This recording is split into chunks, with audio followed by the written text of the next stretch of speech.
नमस्कार, मैं हूं संजय शर्मा। आप देख रहे हैं 4 PM news network. Modi ji ने कितना शानदार काम किया। पूरी दुनिया में हमारे सांसदों को भेज दिया। कहा कि बताओ ऑपरेशन सिंदूर कितना जबरदस्त किया, कितना शानदार किया हमारे सांसद। अब मोदी जी हर एक के पीछे थोड़ी ना पड़ेंगे। कोई गाना गा रहा है, कोई कविता गा रहा है, कोई जाम छलका रहा है। नाक तो कटनी थी। कुवैत में गए भाई लोग। कुवैत में इतना जबरदस्त ज्ञान दिया कि ऑपरेशन सिंदूर में हमारे मोदी जी ने डंका बजा दिया दुनिया में। कुवैत के लोगों को समझ में आया और कुवैत ने 19 साल से पाकिस्तान का वीजा नहीं दिया था, मना बंद था। हमारा प्रतिनिधिमंडल गया और 24 घंटे बाद उन्होंने 19 साल बाद पाकिस्तान का वीजा खोल दिया, शुरू कर दिया। इस युद्ध में भारत की विदेश नीति ने ऐसी नाक कटाई है कि पाकिस्तान की लौट नहीं रख गई। उधर जिन ट्रम्प चचा के लिए मोदी जी जा के नारे लगा रहे थे, अब की बार ट्रम्प सरकार वो ऑपरेशन सिंदूर की धज्जियां उड़ाने में लगे हुए हैं। इस बीच में एक बड़ी खबर राहुल गांधी ने ट्वीट की है कि महंगाई का आलम। आप कहते रहते हो हम पांचवी अर्थव्यवस्था है, चौथी बन गए। चौथी की भी फर्जी कहानी आ गई थी। लेकिन हालत क्या है? गरीब इस देश में और गरीब हो रहा है, अमीर और अमीर हो रहा है, और ये खाई का संतुलन पता नहीं कहाँ रुकेगा। अभय दुबे जी से मैंने इन तमाम मुद्दों पर बात करी है और जानने की कोशिश करी है कि इस राजनीति का मतलब क्या होता है और देश इस राजनीति के साथ कितना और मजबूती से खड़ा हो सकता है। बहुत रोचक बातचीत है। मैं आपको ले चलता हूँ सीधे अभय दुबे जी के पास। चैनल को सब्सक्राइब करिए, ज्वाइन करिए और सुनिए अभय दुबे की बातचीत। 4 पीएम न्यूज नेटवर्क में स्वागत है अभय दुबे जी आपका। मेरे पास बहुत सारे सवाल हैं आज जिनसे मैं आपसे बात करना चाहता हूँ। एक एक करके आज मैं आपसे कुछ बिंदुओं पे विमर्श करूंगा जो देश के लिए बहुत जरूरी है।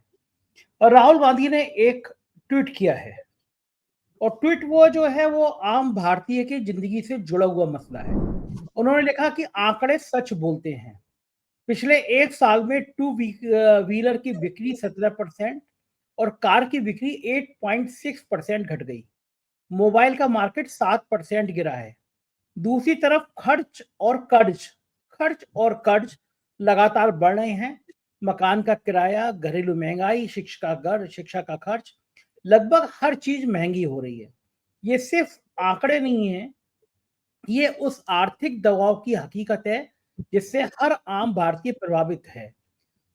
अब मैं आगे और भी लंबा चौड़ा ट्वीट है। लखनऊ में एक सचिन जी हैं, श्री राम टावर एक जगह है, मोबाइल का बड़ा काम करते हैं। तो जब एप्पल का नया फोन आया था तो मैं उनके पास गया भाई जी। मैं जानना चाहता था कि वाकई में आदमी के पास पैसे हैं या नहीं। मैंने उनसे पूछा कि कैसा चल रहा है आपका कारोबार, बाजार। तो उन्होंने कहा भाई तो बढ़िया, देखिए एप्पल का फोन आया 2 दिन पहले और जितने आए थे सब बिक गए। लाइन लगा के लोग वेटिंग में बिक रहे थे। तो मैं कहा लोग ये क्यों कहते रहते हैं कि पैसे नहीं है, पैसे नहीं है। अगर इतना है कि लाइन लगा के फोन बिक रहा है, महंगा लाख रुपए का फोन होता है, 1.5 लाख का फोन होता है। तो उन्होंने मुझसे कहा कि दो बातें हैं भाई साहब। जो महंगे फोन है, 1 लाख के फोन है, 1.5 लाख के फोन है, उनकी तो बिक्री बड़ी है। लेकिन जो मैं फोन 4,000 से 6,000 7,000 के बेचा करता था, इससे 10 गुना मात्रा में, वो फोन बिकना मेरा अब 10% भी नहीं रह गया। यानी 10,000 से नीचे फोन खरीदने वाले, 15,000 वाले फोन खरीदने वाले गायब हो गए, लेकिन महंगे फोन खरीदने वाले बढ़ गए। तो जो एक बात कही जाती है कि अमीर और अमीर होता जा रहा है, गरीब और गरीब होता जा रहा है। टीवी चैनल पर बैठकर ये कह देना कि हम 5वीं अर्थव्यवस्था हैं, जल्दी से चौथी हो जाएंगे और कमाल हो गया। तो नीति आयोग ने तो के अफसरों ने तो चौथी बना भी दिया था। तो 24 घंटे में पोल पट्टी खुल गई। लेकिन क्या टीवी चैनल के आंकड़ों पर हम 5वीं अर्थव्यवस्था बन जाएंगे, चौथी बन जाएंगे? राहुल गांधी ने जो ट्वीट किया है वो आंकड़े हैं, वो हकीकत है।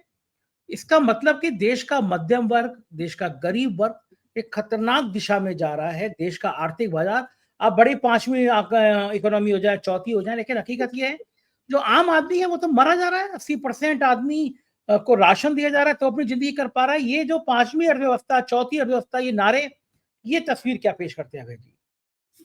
देखिए, इनको तो एक कान से सुनना चाहिए और दूसरे से निकाल देना चाहिए।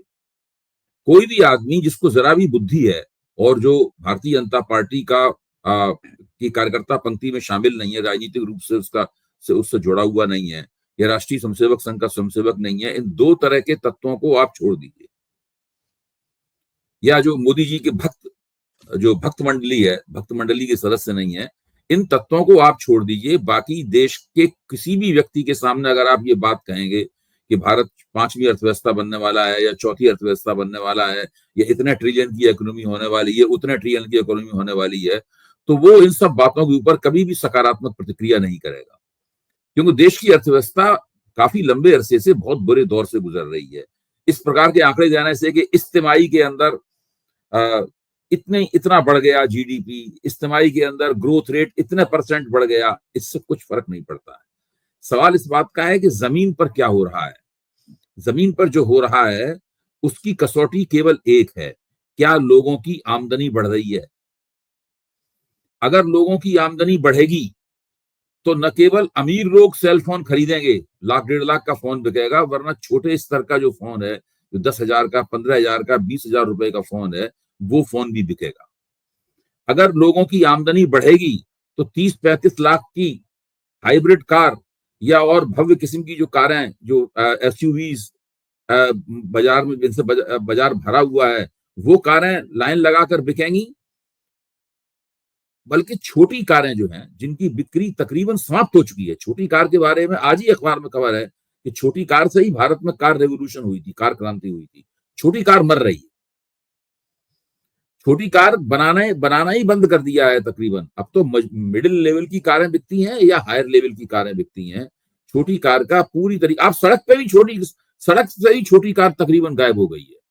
अब छोटी कारें कौन सी दिखती हैं सड़क पे? वो जो कि विदेशी कंपनियां ईवी बना रही हैं, वो बहुत महंगी हैं, वो 10-10 लाख रुपए की कारें। जो ईवी है वो साइज में छोटी हैं, जैसे एमजी ने ईवी बनाई है, वो साइज में छोटी है, लेकिन वो बहुत महंगी ईवी है। तो ये इलेक्ट्रिक व्हीकल है। तो स्थिति यह है, कुछ भी चीज जो छोटी है वो बाजार में बिक नहीं रही है, इसलिए उसका बनना भी तकरीबन बंद हो गया है। वो बाजार में आ भी नहीं रही है क्योंकि उसका मार्केट नहीं है बाजार में। इसकी वजह यह है कि ऊपर के 10% को छोड़कर बाकी किसी के पास भारत में क्रय शक्ति नहीं है। परचेजिंग पावर, भारत की 90% आबादी के पास परचेजिंग पावर नहीं है। और 10% के बाद आप उसमें से 4-5% और जोड़ दीजिए, उनके पास करीब 50%, 25% परचेजिंग पावर है, और उसके नीचे तो परचेजिंग पावर बिल्कुल खत्म है। लोग केवल अपने रोजमर्रा की जिंदगी, राशन खरीद लें, बाल बच्चों को कभी 1 गिलास दूध वगैरह पिला दें, इसके अलावा लोगों की हैसियत नहीं है। 25,000 रुपए महीने आपको भारत में ऐसा लगेगा भारत 25,000 रुपए कमाने वालों का देश है। अगर आप एक लाइन से पता लगाना शुरू करें, मतलब आप 3-4 दिन हम केवल यही काम करेंगे, लोगों से लगातार पूछेंगे क्या, तो 25,000 रुपए कमाने वालों का देश है या उससे नीचे कमाने वालों का देश है। आप इससे अंदाजा लगा सकते हैं, जो 25,000 रुपए महीने जो व्यक्ति कमाएगा, उस व्यक्ति की परचेजिंग पावर क्या होगी। वो तो 6 महीने सोचेगा कोई ये चीज खरीदने के लिए, 6 महीने पहले योजना बनाएगा कि हमें फलानी चीज खरीदनी है, उसके बाद उसके लिए पैसे बचाएगा, उसके बाद वो पैसे चीज खरीदेगा। अगर पहले चीज खरीद ली तो उसके बाद में फिर उसकी भरपाई करता रहेगा और दूसरे खर्चों में से कटौती करके। वो ना बच्चों को बड़ी शिक्षा कोई दे सकता है, कोई बड़ी महत्वाकांक्षा नहीं पाल सकता है, समाज और राजनीति के अंदर कोई बड़ा हस्तक्षेप नहीं कर सकता, कि उसके पास समय नहीं है। देखिए, समाज में हस्तक्षेप करने के लिए, राजनीति में हस्तक्षेप करने के लिए, लोक कल्याण का काम करने के लिए, अच्छे बहस मुबाहिसा करने के लिए, मुशायरा सुनने के लिए, कवि सम्मेलन सुनने के लिए, म्यूजिक कंसर्ट जाने के लिए, इन सब के लिए समय चाहिए आपके पास। जब आपके पास समय नहीं, क्योंकि आप तो रोजी रोटी कमाने में लगे हुए, तो आप सांस्कृतिक जीवन में भी कोई भागीदारी नहीं कर पाते। इससे क्या होता है कि सांस्कृतिक दरिद्रता भी बढ़ती चली जाती है, क्योंकि उसमें भागीदारी करने वालों की संख्या भी घटती चली जाती है। आज की स्थिति इस देश की स्थिति बहुत विकट है। अच्छा, दूसरी तरफ जो सत्ता में लोग हैं, आजकल भारतीय जनता पार्टी पिछले 11 साल से सत्ता में है, राज्यों में भी सत्ता में है, केंद्र में भी सत्ता में है। उन्होंने एक काम में महारत हासिल कर रखी है, उसमें मैं उन्हें पूरे नंबर देता हूं। वो है एक झूठा, आधारहीन हैप्पी नैरेटिव चलाना। इस काम में उनका कोई जवाब नहीं है। मीडिया स्पेस कैप्चर कर रखा है। जो सरकार चाहती है वो झूठा हैप्पी नैरेटिव चलाया जाता है।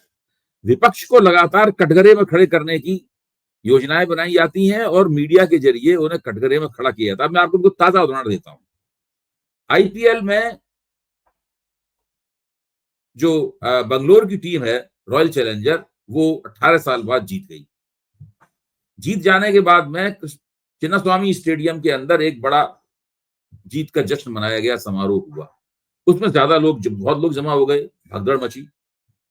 करीब 11, 12 या 14 लोगों का तो वहां पर देहांत हो गया उस भगदड़ में, भीड़ से। अब इस पर टीवी चैनलों के ऊपर हंगामा मचा हुआ है। भाई भगदड़ मची, उसमें इतने लोगों का देहांत हुआ, निश्चित रूप से पुलिस जिम्मेदार है, वहां की सरकार जिम्मेदार है, वहां का प्रशासन जिम्मेदार है, सब लोग उसके लिए जिम्मेदार हैं। अब जानते हो क्या हो रहा है कि बीच में तो टीवी में भगदड़ वाला सीन दिखाया जा रहा है, एक तरफ उन लोगों की तस्वीर चल रही है ऐसी लाइन से ऊपर से नीचे तक, जो मरे हुए लोग हैं, जो भगदड़ के शिकार हुए हैं, और एक तरफ इसके गुनाहगार कौन है उनकी तस्वीर चल रही है। गुनाहगारों में सबसे पहले मुख्यमंत्री सिद्धरमैया की तस्वीर है, फिर उप मुख्यमंत्री डी.के. शिव कुमार की तस्वीर है, फिर गृह मंत्री की तस्वीर है, फिर आईजी की तस्वीर है। यार इनके ये 8 गुनाहगार उस वक्त क्या कर रहे थे? 8 गुनाहगार उस वक्त घर के अंदर बैठे हुए थे, घर के बाहर बैठे हुए थे, कि वो टीवी देख रहे थे। ये सारी चर्चाएं हो रही हैं। अब कुंभ में जो भगदड़ मची थी और उसमें कितने लोग मारे गए थे, ये भगदड़ तो कुछ भी नहीं है उसके सामने। उस वक्त ना तो योगी आदित्यनाथ की तस्वीर चलाई गई थी, नरेंद्र मोदी की तस्वीर चलाई गई थी, किसी की तस्वीर नहीं चलाई गई थी उस वक्त, क्योंकि मीडिया पूरी तरीके से बीजेपी ने बता रहा हूं कैप्चर कर रखा है। तो इस वक्त विपक्ष जहां मौका मिलता है, विपक्ष के पीछे सुपारी लेके पड़ा हुआ है और सरकार की बल्ले बल्ले करता है।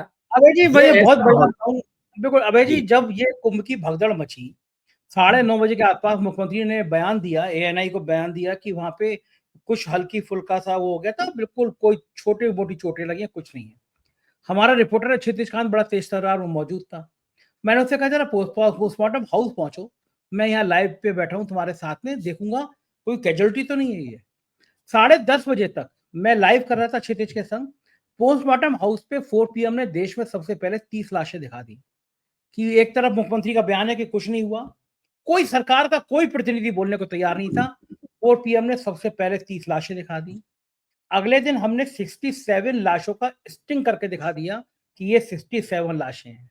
और हमारे 30 लाशें गिरने के बाद भी, दिखाने के बाद ही मुख्यमंत्री जी ने ट्वीट नहीं किया, लेकिन प्रधानमंत्री का ट्वीट आ गया कि मैं श्रद्धांजलि दे रहा हूं। तब पता चला दिल्ली लखनऊ की लड़ाई भी चल रही है। लेकिन क्या हुआ, गोदी मीडिया ने कभी, आप सही कह रहे हो, योगी आदित्यनाथ की फोटो नहीं लगाई। दूसरी बात, कर्नाटक में ये जो बंगलौर में जो ये हंगामा हुआ, भगदड़ मची और बहुत सारे बेगुनाह बेचारे बेकसूर लोग मारे गए, पूरे अफसर तो सस्पेंड कर दिए मुख्यमंत्री ने, जिम्मेदार बड़े बड़े सीनियर अफसर सस्पेंड कर दिए। लेकिन कुंभ का मेला अधिकारी आज तक सस्पेंड नहीं हुआ, एक दरोगा तो सस्पेंड नहीं हुआ। कि कुंभ में इतने हादसा हुआ, इतना भ्रष्टाचार हुआ, कोई दरोगा तो सस्पेंड नहीं हुआ था। लेकिन कार्रवाई हुई, कार्रवाई बहुत बड़े लेवल पे हुई कुंभ में। वो ये हुई कि 4 PM ने सबसे पहले दिखाया, तो कुंभ के बाद से अब तक उत्तर प्रदेश सरकार का गृह विभाग केंद्र को 3 चिट्ठी लिख चुका है कि मेरे खिलाफ ईडी से जांच करा ली जाए। इतनी कार्रवाई। तो कार्रवाई के नाम पर है क्या कि आप जो कुंभ में जो भगदड़ हुई उसके मर्म को नहीं समझ पाए। उसके मर्म को केवल 2 लोगों ने समझा, मुख्यमंत्री योगी आदित्यनाथ, दूसरे का नाम है प्रधानमंत्री नरेंद्र मोदी। जो मरे वो पुण्यात्माएं हो गई। हाँ, बाबा बागेश्वर ने कहा था कि सीधा मोक्ष मिल रहा है। नहीं, उससे पहले तो उन लोगों ने कहा था, बाबा बागेश्वर ने तो बाद में कहा। ये लोग पुण्यात्माएं हो गई। ये स्थिति है। चूंकि इस ये भगदड़ इसलिए आयोजित हुई थी कुंभ में ताकि लोग पुण्यात्माएं बन जाएं, तो जाहिर है कि उस भगदड़ के जिम्मेदार लोगों के खिलाफ तो कोई कार्रवाई होगी नहीं। आप इस बात के मर्म को नहीं समझ रहे। सही बात है, बिल्कुल सही बात। हाँ, देखिए है क्या, आपने अर्थव्यवस्था से, हम लोग थोड़ी सी बात हमारी इधर भटक गई। हम लोग अर्थव्यवस्था के सवाल पर चर्चा कर रहे थे। इस वक्त स्थिति यह है कि भारत में जो मैन्युफैक्चरिंग है उसके अंदर बड़ा जबरदस्त स्लो डाउन दिखाई पड़ रहा है।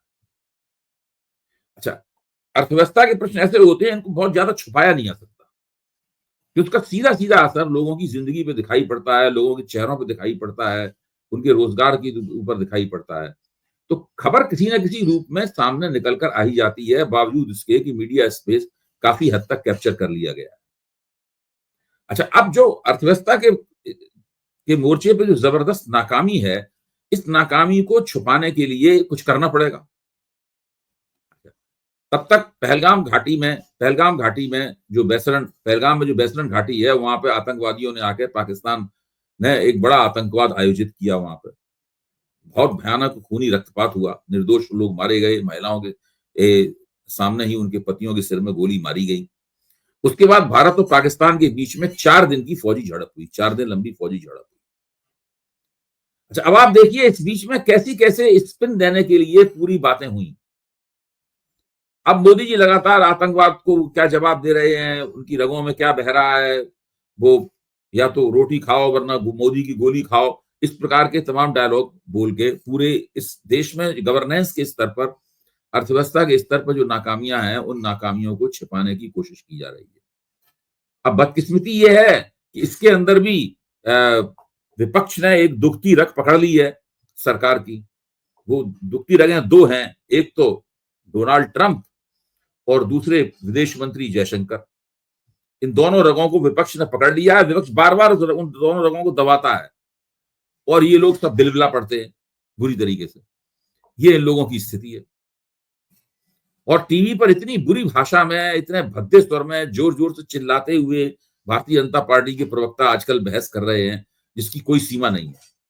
क्योंकि पहली बार उन लोगों को लग रहा है कि उनकी बात सुनी नहीं जा रही है, बल्कि विपक्ष जो बात कह रहा है वो दरअसल न केवल देश की जनता के दिमाग में जो सवाल है उन सवालों को वाणी दे रहा है, बल्कि भारतीय जनता पार्टी के प्रशंसकों और भारतीय जनता पार्टी के जनाधार के एक बड़े हिस्से के दिमाग में जो सवाल है उनको भी विपक्ष वाणी दे रहा है। ये बहुत बड़ा खतरा सरकार के ऊपर बढ़ रहा है।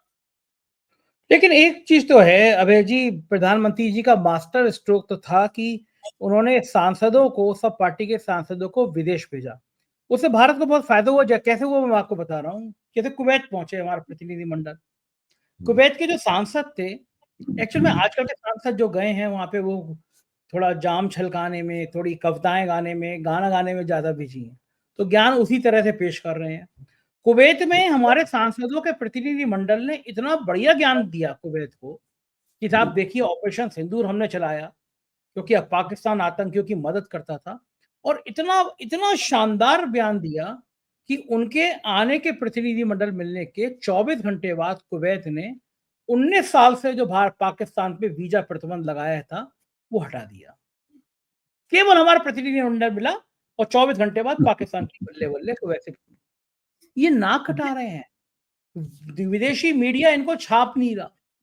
इनकी हरकतें विदेशों से निकल के आ रही है। कर क्या रहे थे ये प्रतिनिधि मंडल? और पाकिस्तान की तो हमसे लड़ाई लड़के लॉटरी लग गई है। अमेरिका उनको राहत दे रहा है, रूस उनको साथ दे रहा है, चीन उनको साथ दे रहा है। आज एक मेरी टीम में आयुष है, वो उसने मुझे एक बड़ा बढ़िया सा वो मैसेज निकाल के भेजा। उसने एक ग्रोक का स्क्रीनशॉट भेजा। उसमें लिखा है कि ग्रोक के मुताबिक मोदी जी 73 देशों की यात्रा करी मोदी जी ने। ग्रोक बता रहा है, ये आयुष ने बताया मुझे, कि दुनिया के कितने देशों का दौरा किया। प्रधानमंत्री मोदी ने 2014 से 88 विदेशी यात्राएं की है, 73 देशों का दौरा किया, और यात्राओं में 73 देशों में यात्रा के बावजूद साथ किसी ने नहीं दिया हमारा। अब बताइए आप, ये तो दुनिया देखिए, हमारे हैं। जब आप विदेश नीति का मसला बड़ा गंभीर है। विदेश नीति चुनावी रैलियों में संबोधित करके नहीं होती। विदेश नीति के लिए एक खास तरह की सिविल सर्विस है जो देश की सर्वोच्च सिविल सर्विस मानी जाती है। इसे फॉरेन सर्विस बोलते हैं। उसमें जो लोग सबसे ज्यादा नंबर जिसको मिलते हैं यूपीएससी में, वो फॉरेन सर्विस में जाने का अधिकारी होता है। फिर बड़ा जबरदस्त प्रशिक्षण प्राप्त होता है विदेश नीति में। फिर वो लोग फॉरेन ऑफिस में, विदेश मंत्रालय में काम करते हैं। उनको राजदूत बनाया जाता है, हाई कमिश्नर बनाया जाता है, विभिन्न देशों की डेस्क है उसका इंचार्ज बनाया जाता है। वो देश की नुमाइंदगी करते हैं, विदेश नीति बनाते हैं, डिप्लोमेसी, राजनय, ये सब करते हैं। अगर इतनी गंभीर चीज को केवल एक व्यक्ति के छवि निर्माण की कवायद में खपा दिया जाएगा, केवल एक व्यक्ति, इसका नाम है नरेंद्र मोदी, और देश में कोई ऐसा आदमी नहीं है, निरंतर उनकी छवि निर्माण के काम में विदेश मंत्रालय लगा रहता है। पूरी विदेश नीति का काम केवल यही हो गया है कि नरेंद्र मोदी के व्यक्तित्व को ग्लोबल मंच के ऊपर कैसे चमकाया जाए। अब ये कोई विदेश नीति है कि प्रधानमंत्री जाते हैं कुछ दूसरे देश के भाई प्रधानमंत्री जाएंगे तो उनके जो समकक्ष राष्ट्राध्यक्ष वहां पे होंगे, चाहे वो राष्ट्रपति हो चाहे वो प्रधानमंत्री हो, उनसे उनकी मुलाकात होगी, उनके साथ वो खाना भी खाएंगे। अच्छा, आपको ध्यान होगा कि जब प्रधानमंत्री नरेंद्र मोदी नए नए प्रधानमंत्री बने थे तो उनको भारत के डायस्पोरा के साथ में मिलकर जश्न मनाने का और उनके बीच में बड़े बड़े कार्यक्रम करने का बहुत शौक था। बड़े बड़े स्टेडियम भरे जाते थे। वहां पर भाजपा और संघ के लिए जो कार्यरत लोग थे वो बहुत बड़े पैमाने पर डायस्पोरा की गोलबंदी होते थे। करते थे। अब धीरे धीरे करके ये कम हो गया क्योंकि बात पुरानी पड़ गई है।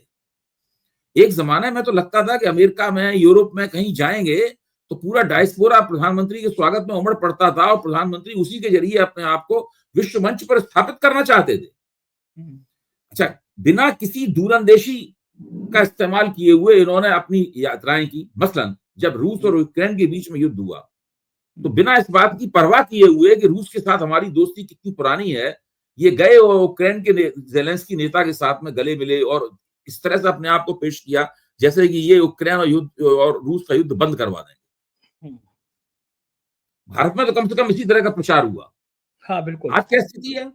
आज रूस भारत के प्रति उस तरह से हमदर्दी नहीं रखता। अनमनापन है रूस के अंदर। भारत का खुल के रूस ने विरोध नहीं किया, ये सही बात है, अनमनापन है। और पाकिस्तान को एक ऐसे मौके पे, जबकि भारत के साथ उसका इतना बड़ा संघर्ष चल रहा है पाकिस्तान का, पाकिस्तान में एक बहुत पुराने स्टील प्लांट के लिए बहुत ही लंबी चौड़ी, इतनी लंबी चौड़ी मदद रूस देने के लिए जा रहा है जिससे पाकिस्तान की अर्थव्यवस्था को बहुत लाभ होगा। अब एशियन डेवलपमेंट बैंक है, उसने, मोदी जी 1 तारीख को मिलते हैं उसके अध्यक्ष से और 4 तारीख को वो 6,75,000 करोड़ रुपए का लोन पाकिस्तान को दे देता है। अंतर्राष्ट्रीय मुद्रा कोष के लोन की जो दूसरी ट्रांच, सेकंड ट्रांच थी, वो सेकंड ट्रांच जो इस वक्त भारत की मुहिम के कारण रोक दी जानी चाहिए थी, वो अमेरिका वो सेकंड ट्रांच भी इनको दे देता है। तो पाकिस्तान ने भारत के साथ में जो 4 दिन की झड़प हुई, उस झड़प में फौजी हिसाब किताब से पाकिस्तान को नुकसान हुआ, इसमें कोई शक की बात नहीं। भारतीय सेनाओं के शौर्य पराक्रम के कारण पाकिस्तान को मुंह की खानी पड़ी, इसमें भी कोई शक नहीं। लेकिन इसके अलावा जितने भी क्षेत्र थे उसमें पाकिस्तान ने कामयाबी हासिल की और वो अब उसका फायदा उठा रहा है। इस झड़प से पहले पाकिस्तान आर्थिक रूप से ज्यादा खराब हालत में था। आज पाकिस्तान के जो खैरख्वाह हैं, उनको मदद देने वाले लोग जो हैं वो संख्या में ज्यादा हैं। पाकिस्तान को बहुत ज्यादा कर्जा प्राप्त हो चुका है। पाकिस्तानी फौज की पाकिस्तान के अवाम में बहुत अच्छी छवि बन चुकी है। आसिम मुनीर ने अपने आप को हीरो के तौर पर पेश किया है, उनको फील्ड मार्शल बना दिया गया है। तो इस वक्त पाकिस्तान की राजनीति जो है, जिस तरह जो वो फायदे भारत के साथ दुश्मनी करके हासिल करना चाहते थे, वो लगभग सारे फायदे उनको प्राप्त हो गए। अच्छा, अब बड़े पैमाने पर आलोचकों का कहना है कि भारत और पाकिस्तान हाइफनेटेड हो गए। सीधा मतलब हुआ भारत और पाकिस्तान। हाइफन उन दो चीजों के बीच में लगाया जाता है जो समकक्ष होते हैं, इसका एक साथ नाम लिया जाएगा। यानी जो एक ही तराजू पे तौले जाएंगे, 2 अलग अलग तराजुओं पर नहीं तौले जाएंगे। एक ही हैसियत है तो एक ही श्रेणी में रखे जाएंगे। ऐसा क्यों हुआ? आप देखिए, भारत सरकार, मोदी सरकार और मीडिया ने भारत की हर चीज में पाकिस्तान से तुलना की। भारत की फौज पाकिस्तान से बेहतर है, भारत की इकोनॉमी पाकिस्तान से बेहतर है, भारत का लोकतंत्र, पाकिस्तान में लोकतंत्र नहीं है, भारत में लोकतंत्र है, वगैरह वगैरह वगैरह वगैरह, ये सब। और पाकिस्तान में ज्यादा अल्पसंख्यकों को सताया जाता है, भारत में कम सताया जाता है, वगैरह वगैरह इस प्रकार की। तो ये तो जब खुद ही लगातार आप पाकिस्तान के साथ तुलना की ही राजनीति करेंगे, मीडिया दिन रात भारत की पाकिस्तान से तुलना करता रहता है, तो ऐसे में एक मौका ऐसा आएगा ही जब आप हाइफनेटेड हो जाएंगे, एक ही तराजू में तौल दिए जाएंगे। बिल्कुल ठीक बात है। अच्छा, अब लेकिन जी, समस्या ये है कि प्रधानमंत्री जी अपने घर में पेड़ लगा रहे हैं सिंदूर का, उधर सोशल मीडिया पे चल रहा है कि ट्रंप ने ऑपरेशन सिंदूर की बहुत निंदा की, आलोचना करी। ये ट्रंप एक तो जान के दुश्मन पड़ गए। अच्छा, आप मुझे बताइए कि आप मोदी जी होते और ट्रंप ये कर रहे होते आपके साथ में, कभी हथकड़ी बेड़ी लगा के भारतीयों को भेज देते, कभी आप इतने मन से जाते हो, कहते अब की बार ट्रंप सरकार, और ये मानते ट्रंप तो मेरे दोस्त हैं, फिर ट्रंप आपके संग ये व्यवहार करते, आपके नागरिकों को हथकड़ी बेड़ी लगा के भेज देते, ऑपरेशन सिंदूर में पाकिस्तान के साथ खड़े हो जाते, आपको धमकाते, आपकी बाइबली कर देते कि भाई मैंने कहा है भारत और पाकिस्तान से शांत बैठो, धंधा करो, युद्ध मत करो। तो आप क्या करते? मोदी जी क्या गलत कर रहे हैं या सही कर रहे हैं? जिस दिन से ट्रंप राष्ट्रपति बने हैं, यानी 20 जनवरी से उन्होंने राष्ट्रपति पद की शपथ ली थी।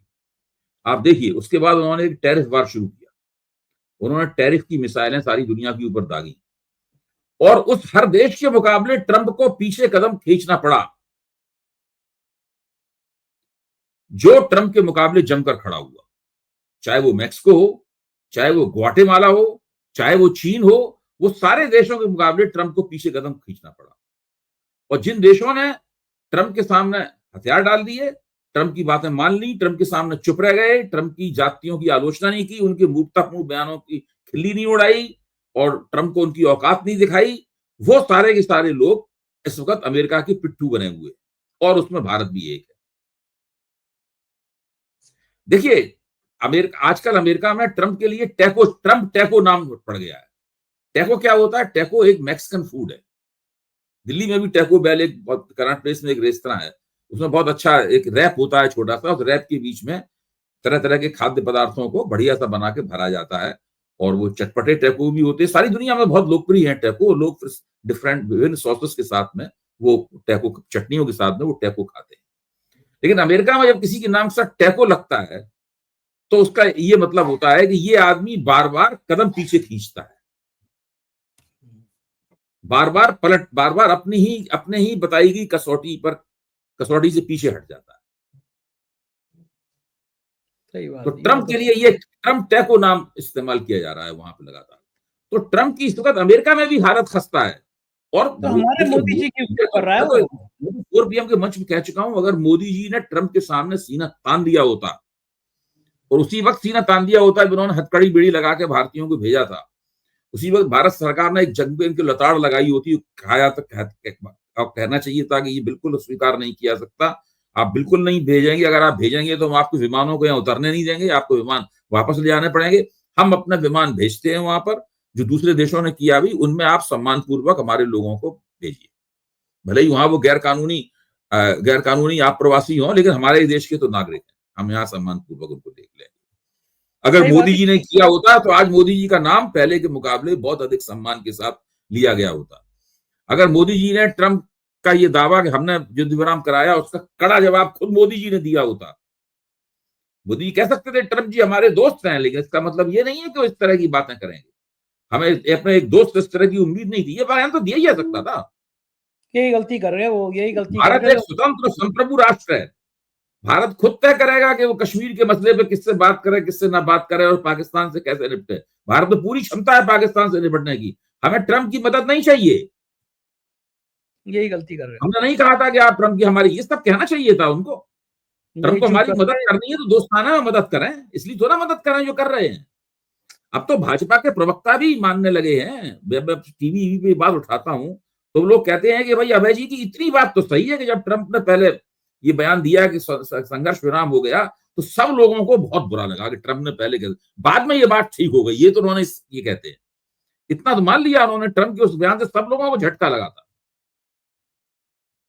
ये बात तो ठीक है और मोदी जी यहाँ चूके, लेकिन हम लोग निगाह बनाए रखेंगे, बातचीत करते रहेंगे। बहुत बहुत शुक्रिया अभय जी, आपने समय दिया। Thank you. ये थी सारी बातचीत। मुझे यकीन है कि आपको बातचीत पसंद आई होगी, तर्कों के साथ की गई बातचीत थी। अगर पसंद आई होगी तो प्यार भरा कमेंट जरूर करिएगा। आपका साथ मेरे लिए बहुत महत्वपूर्ण है, इसे बनाए रखिएगा। Thank you.